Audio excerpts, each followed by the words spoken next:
How's it going? Welcome to day 4 of 30 videos in 30 days here on Spectre Sound. Thanks for joining me this morning.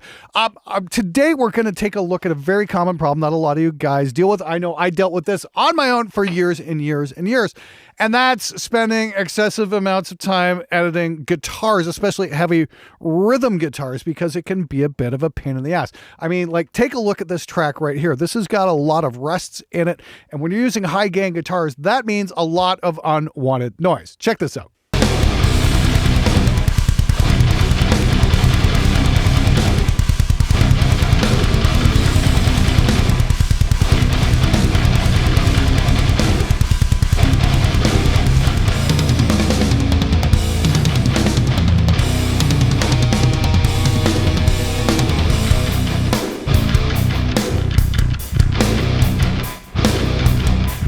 Yeah, you got that little woo, woo, and that's probably the strings above the nut resonating. You know, there's just a bunch of noise. There's, you know, you're getting amp hiss, all the stuff we love to get in our mixes. It's really easy to edit all that shit out by hand, but it is kind of tedious and time consuming. But by all the shit, I mean this. Like, let's just solo up the guitars here. I'll show you exactly what I'm talking about.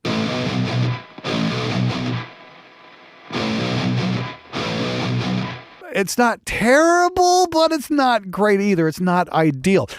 This is my friend Mercurial's track he did for me. I've recruited him off the SMG Discord. He was one of the guys I helped out with the lighting tutorial there a couple weeks ago. And the guy's a monster fucking guitar player, and I'm really thrilled to be working with him and having him appear on the show more and more and more, because I think he's a brilliant fucking player and he gets some great fucking tones. I was so happy with this guitar tone. I'm like, I'm not even going to reamp this. I'm just going to fucking use this in the mix. And yeah, we're getting some pretty fucking crushing results. Yeah, in the full mix, great.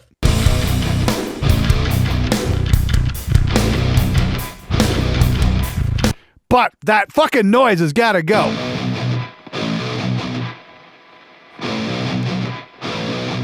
Now, for something like this, it's not really that big a deal. It's only a 1-minute song, and I've been doing this stuff since, I don't know, 1997. So, I mean, like, doing this kind of an edit to clean all this up just by eye is really simple to do. We just group these, and I've got some custom keyboard commands made up where I can just scroll through this really quickly. But I mean, you know, it gets done, and you can kind of dead eye it if you know what to look for, what the noise is going to be, as opposed to, you know, the parts of the guitar you want to keep. And, you know, you do it across 4 tracks, it usually works pretty well. Well, the only problem is this can be quite tedious. It can take a little time. And you just see there, I made a little mistake and got to undo that, roll back. And okay, let's take a listen to that now.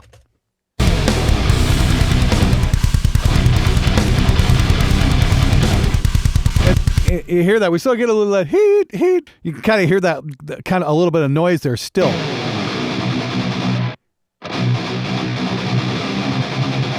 So we'd want to grab that, slide it back like so, roll through this. I mean, yeah, it takes freaking time. That's kind of the point. And I mean, like, sure, it can be done.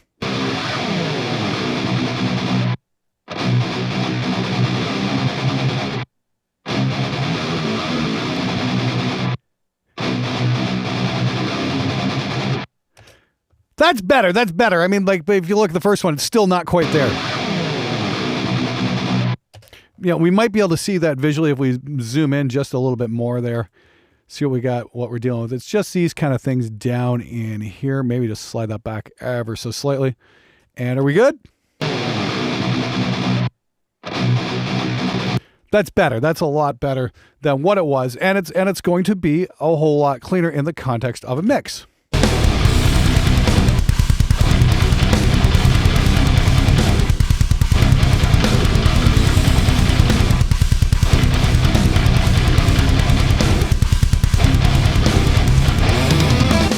Now, I just spent the last couple of minutes editing all that stuff by hand. That's for a 1-minute song. I'm still not completely satisfied with it.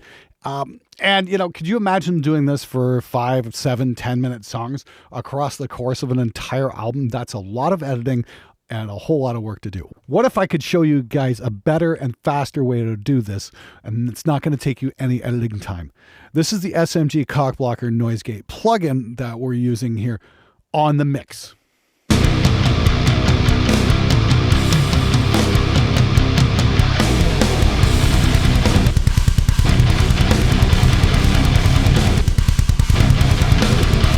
Okay, want it a little bit tighter? Let's throw it on the bass guitar as well. And I'll show you what's going on there. That's going to clean everything up that much more.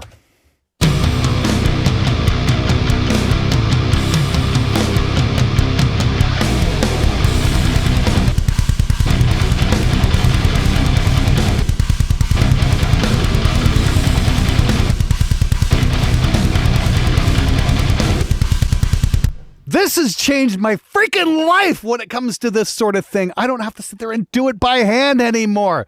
Here's the thing. When I was approached there last year about doing a plug-in version of the Cockblocker Noise Gate plugin, I was like, what are you guys, out of your fucking mind? It works. I mean, like, but there's a gate on every single, DAW out there in the world. Why would anybody want this? And that is until I started actually using it. It's fun for demos. It's fun for the live guitar. I'm going to show you guys that in a few minutes. But when it comes to mixing, this thing's a freaking lifesaver. I can't believe it. I can't believe nobody's really came up with a gate this centric towards guitar. I mean, like, you're going to find gates on your DAWs, but we're using a special sidechain method here, and this thing's tuned for your guitars, and it really does work like a freaking champ. Again, if we were to solo this up, just the rhythm guitar tracks here.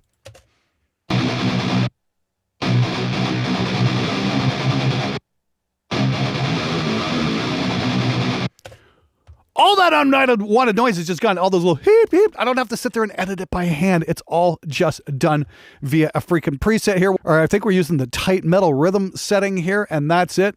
That's all there is to it. It's really that simple. I mean, like, this is using a very special method called sidechaining.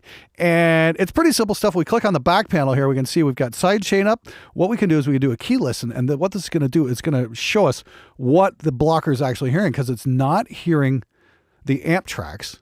And this was, again, this was my buddy in France. He recorded this. And this is...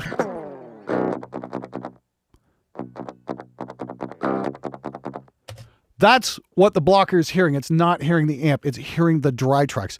See on this, we've got our dry tracks right here. What I've got here is I've got a send going to my guitar bus. And we look over here. We've got Cockblocker. We've got a little C4. We've got a little bit of that wonderful Slate EQ for a little bit of guitar EQ. And then a little bit of L1 limiter. And that's all it takes. But what we've also got is a high pass frequency going on here on the sidechain. What this does, it's controlling exactly what the gate is hearing. So we're not going to hear a lot of, a little sloppiness. Maybe if you're moving your palm across, the bridge of the guitar or whatnot, that's not going to open the gate. Remember, this all works via sidechain. It's very, very important. But now we've got some very aggressive settings in the back here. 1 millisecond attack, hold of 7.2 milliseconds, and a 9 millisecond release. So it's going to ease that release off that much easier. And we're not hearing anything. Okay, key listen. Okay. Oh, right, because I've got that soloed. Right. Okay, so what we're going to do here is we're going to...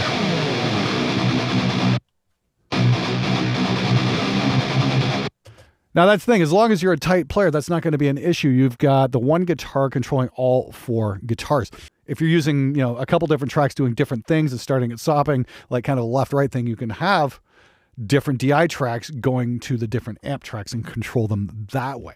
But it works with the player to work around what you want to hear and what you don't want to hear. It's really that simple. Now, if I just increase the release time here just a second here, we can get that noise back in if we want.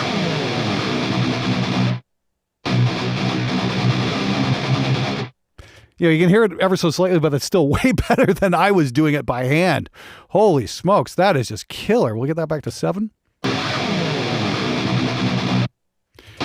And then we can bring the threshold back. This might get a little too choppy. You got to be careful here. You just got to set up for the right player. Yeah, that's starting to sound a little genty. Let's crank that way back. This might be hilarious.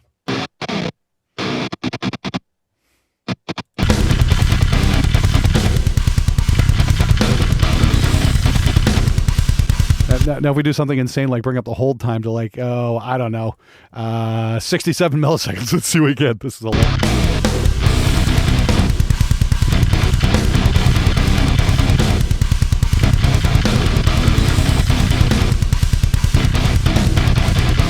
Okay, that's kind of hilarious. I think we got like unintentional gent there. It's not quite what I want, but that's kind of a funny way to do things. I'm like, this is going much more along with what the player had in mind here.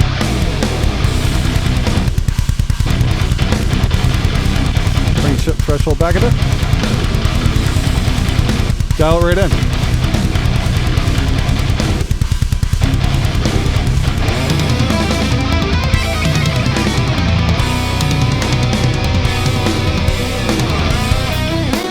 Oh yeah, I got to mention, all those leads have the cock blocker on it as well. We've got 3 lead tracks going on here. Every single one of them's got a blocker going on. We've got 2 leads, which is a harmony right here. That's blocked, which is off right now. Throw that on.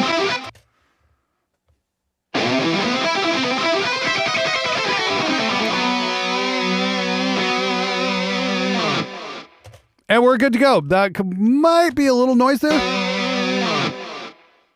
I think we're okay. I think I could take that out a little bit, but I think I'm going to leave it. That's all right. And then we've got on lead 3 here, we've got another blocker for the main lead.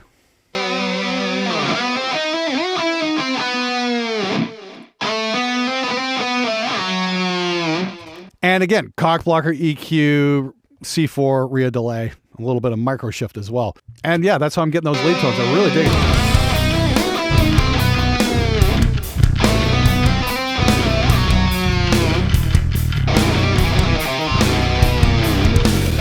That's just killer. I mean, like, we sold that up. We're getting this. Take out the blocker.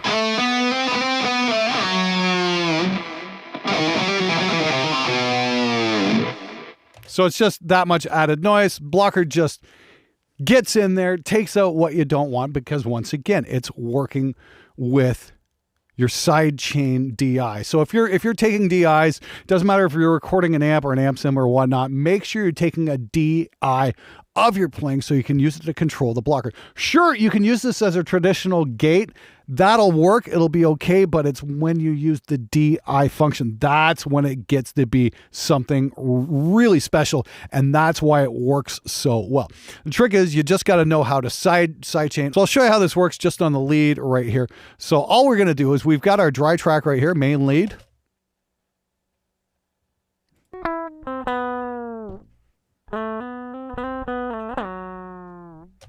So all we're going to do is we're going to put a send over here, and it's sending that to the lead 3 track. So we're going to send that pre-FX. That means it's going to be sent before this fader. It's going to be on its own independent fader, which is this one. And then we're going to set this to receiving 3 and 4, which is what's going to be the sidechain input on the blocker. And we get this.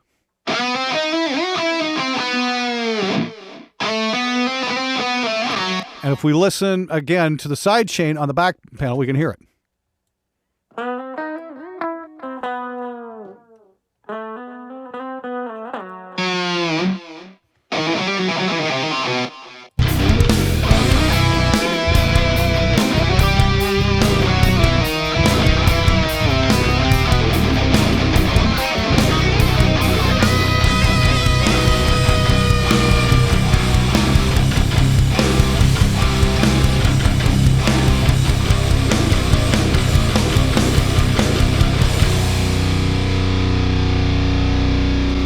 How freaking cool is that? I absolutely love that. This has kind of revolutionized the way how I work and how I do my job. This isn't going to only work with real amps. It's also going to work with amp sims as well. And all you got to do is set it up as such. I'm going to show you guys something here real quick. So here's another mix I'm working on. This is from my very good friend Eric T, another wonderfully talented dude that we found over on the SMG Discord. It's a really amazing place to hang out. You should really stop by sometimes and join us in there. It's a lot of fun. Anyway, so this one I'm going to show what we're using here is we're using the splitter and the Grindstein, as well as the cock blockers. So this is how this is working. Just to explain the signal flow. So this is going to the splitter, and the splitter is set to go to the side chain on the cock blocker. And remember, this is all on a single chain here. We've got splitter, Grindstein, cock blocker. So the splitter is setting the signal to the cock blocker and to the Grindstein all at the same time. If I turn that that blocker off. Well, remember, the Grindstein is one noisy fucking plugin, but it's great. It really is. I love this thing. Let's disable the cock blocker here for a second. Take a listen.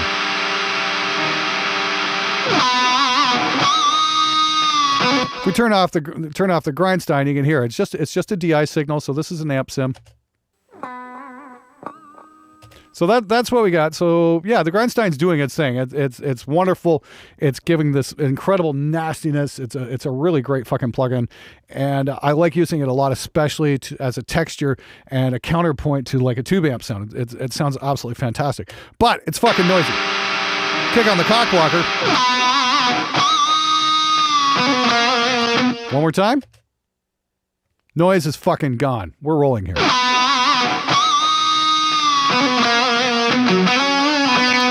Now, as far as my knowledge, using the splitter thing here, the SMG input, that's only going to work in Reaper. If you're using something like Cubase or something like that, you're going to have to use the 2-track method, whereas your DI is going to be sitting on 1 track, and you have to use a effect send to send it into your amp sim and then the cock blocker as well to control it. So it's not too difficult. In Reaper, it's super, super easy because of the routing capabilities, and you just got to set this up here. So your split left and right is on 3 and 4 there. So this just goes around the amp sim, and you can block like so.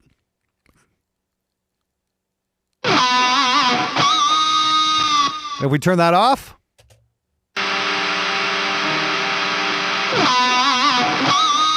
wow. That really cleans up a lot of noise. Tell you what, we're going to do a full mix there with the first track with my good friend Mercurial and show you what that's all about. Let's hit it.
All right, now just as a quick reminder, the cock blocker plugin also works in real time.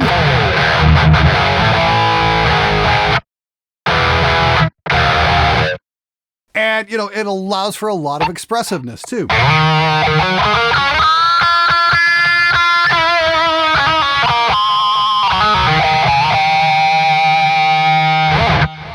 And it's still deadly silent. You just got to keep your hands off the strings. If you let it ring, you're going to get some noise. But you can definitely play it expressively. And if you use a light touch, you're not going to even have to reset it once you get into mixing. It's really cool to track with, actually. So that's something else it's really great at. So if you're sitting at home editing a crap ton of guitar tracks and you're sick and tired of doing it by hand and you want to speed things up just ever so slightly, go check out the cock blocker plugin. Links in the description below. You can get it for a free trial for a week even. It's definitely worth taking a look. You got nothing to lose? Check it out. Anyway, I'm out here. I'll see you guys tomorrow with viewers' comments. See you later.